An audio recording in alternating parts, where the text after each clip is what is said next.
नमस्कार, स्वागत है आप सभी का न्यूज़ ब्रॉडकास्ट 24 में। मानेसर में 1810 एकड़ ज़मीन अधिग्रहण का मामला थमने का नाम नहीं ले रहा है।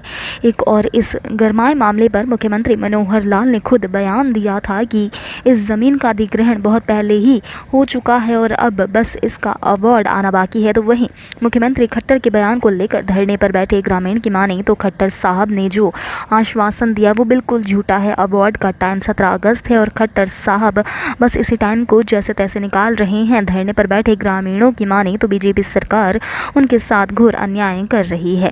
खट्टर साहब ने जो आश्वासन दिया वो बिल्कुल झूठा दिया है, क्योंकि वो तो अपना समय निकालना चाहते हैं अवार्ड हो सके जिस प्रोसेस में, क्योंकि ये हमारा 17 अगस्त का टाइम है अवार्ड का और वो अवार्ड का टाइम निकालना चाहता है। अगर आपकी मांगे पूरी नहीं की गई तो आगे क्या प्लानिंग है आप? हम इसको बड़े हाई लेवल पे ले जाएंगे जो नेशनल न्यूज़ बनेगी।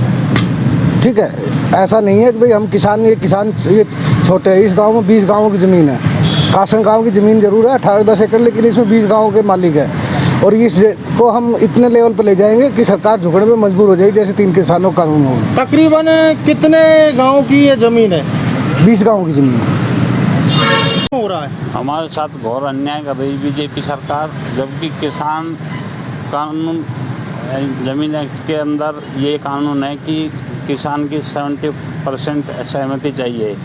बता दें कि रविवार को धरने पर बैठे सभी ग्रामीणों ने आक्रोश में आकर पटौदी के विधायक सत्य प्रकाश जारवता के घर का घेराव कर लिया था और घेराव करते ही विधायक नज़रबंद हो गए थे और अपने आप को घर में कैद कर लिया था। लेकिन आक्रोश में आए ग्रामीण टिके रहे और उसके बाद विधायक जारवता के घर पर धरने पर बैठे 5 आदमियों की कमेटी गई और विधायक ने डीसी को फ़ोन मिला कि बाकायदा बताया कि घर में मैं कैद हो गया हूं और ग्रामीणों को यह आश्वासन दिया कि जल्द से जल्द इस मामले का हल निकाला जाएगा। धरने पर बैठे ग्रामीणों की माने तो 3 जुलाई को जो हमने शांतिप्रिय मार्च निकाला था वो सरकार ने देख लिया है और अब हमारा जो अगला कदम होगा उसे पूरी दुनिया देखेगी।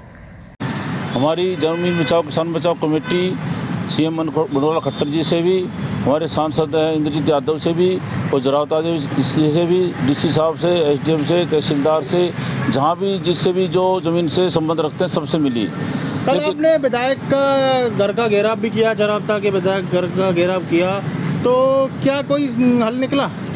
हमने घेराव किया, जरावता जी ने सबको आश्वासन दिया भाई मैं बात कर रहा हूँ, तो वो नज़रबंद हो गए, कैद हो गए।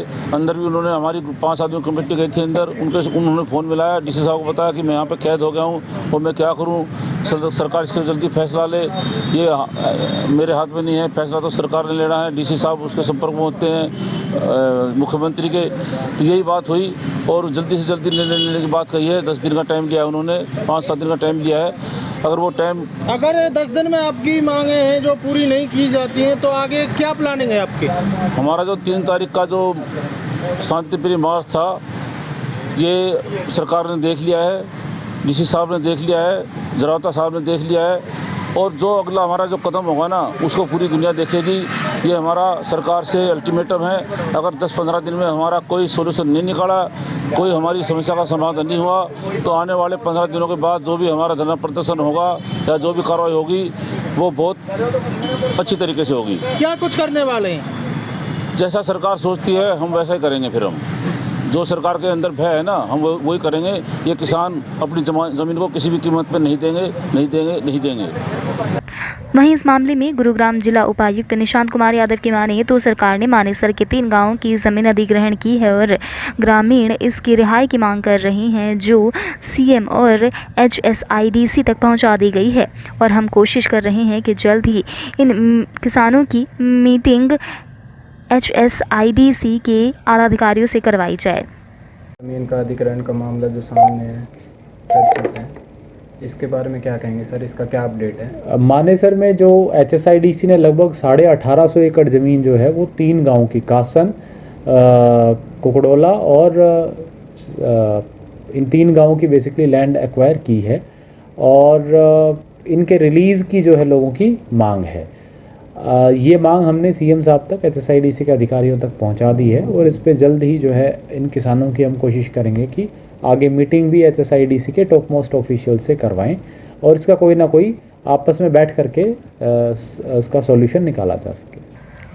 इस गरमाए मामले में जहां एक तरफ सभी अधिकारी लीपापोती कर रहे हैं, तो वहीं इस अनिश्चितकालीन धरने पर बैठे प्रदर्शनकारियों ने सरकार को चुनौती दी है और अगर उनकी मांग पूरी नहीं की गई तो और ज़मीन को रिहा नहीं किया गया तो हम जो करेंगे वो पूरी दुनिया देखेगी। फिलहाल तो इस धरने को चलते हुए 2 हफ्ते होने को आए हैं और 17 अगस्त को इस ज़मीन का अवार्ड आना है। ऐसे में देखने वाली बात ये होगी कि आने वाले दिनों में इस ज़मीन का क्या कुछ हल निकल कर आता है। अब तक के लिए बस इतना ही। देश दुनिया से जुड़े तमाम अपडेट जानने के लिए हमारे चैनल को आज ही सब्सक्राइब कर ले।